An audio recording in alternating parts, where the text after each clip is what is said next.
126 வசனத்துல நம்ம வாசிக்கிறோம், கர்த்தர் சிறையிருப்பை திருப்பினார். சிறையிருப்பு அப்படின்னு சொன்னா இந்த வேத வசனம் நமக்கு ஒரு தேவ எச்சரிப்பை கொடுக்கிறது.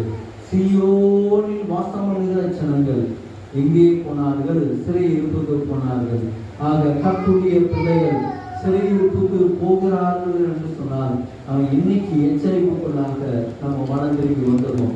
இனி ஒருபோதும் நான் தேவ ஊழியருடைய வார்த்தையை கேட்காமல் இருக்க மாட்டேன், கட்டளைகளுக்கு கீழ்ப்படியாமல் இருக்க மாட்டேன் என்கிறதால தேவ எச்சரிப்பை நாம் விரும்புகிறவர்களாக இருக்கணும். அநேகர் தன்னுடைய வாழ்க்கையில தன்னுடைய தவறுகளை உணர்வதே இல்லை, அப்படியே போயிட்டே இருப்பாங்க. நீ அடிக்கடி சொல்லுவன என் காது கேட்காதுன்னு. செவுட்டு காதெல்லாம் இருக்கக்கூடாது, அப்படி கேட்கிற காதுகளாக எப்போதுமே இருக்கணும். அல்லேலூயா. 2 நாளாகமம் 36ஆம் அதிகாரம் 20வது வசனத்துல நாம் வாசிப்போம். 2 நாளாகமம் 36ஆம் அதிகாரம் 20வது வசனம்.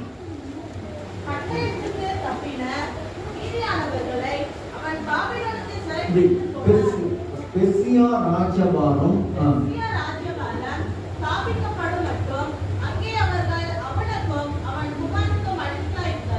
வேதம் சொல்லுகிறது, பெர்சியா ராஜா அரசாங்குகிற நாட்கள் வருகிற வரைக்கும் நேபுகாத்நேச்சாருக்கும் அவருடைய பிள்ளைகளுக்கும் இஸ்ரவேல் ஜனங்கள் அடிமைகளாக இருந்தார்கள்.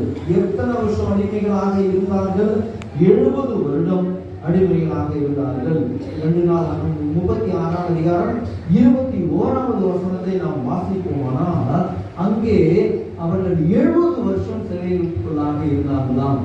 ஏன்? ஆண்டவர் சொன்ன வார்த்தைகளுக்கு கீழ்ப்படியாததுனால. இன்னைக்கு நீங்க யோசிச்சு பாருங்க, இன்னைக்கு உங்களை யோசிச்சு பாருங்க, அடிமைத்தனத்துக்குள்ளாக நீங்க இருக்கிறீங்களா? என்ன அடிமைத்தனம்னா என்ன அப்படின்னு சொன்னா, நியாயத்தை பத்தி நீங்க உங்களால பேச முடியாது. அடிமைத்தனம் என்பது ஒருத்தர் அதிகாரியாக ஒருத்தர் இருக்கிறான், இவன் அடிமையாக இருக்கிறான். அப்படின்னா என்ன அர்த்தம்னா, இந்த அடிமைக்கு எந்த உரிமையும் கிடையாது, பேசுவதற்கு உரிமை கிடையாது.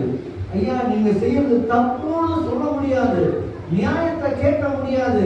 அவன் அநியாயம் பண்ணாலும் நம்ம எதிர்த்து பேச முடியாது. அதுக்கு பேர் தான் அடிமைத்தனம். இன்னைக்கு நீங்க ஒரு வேளை யோசிச்சு பாருங்க, உங்க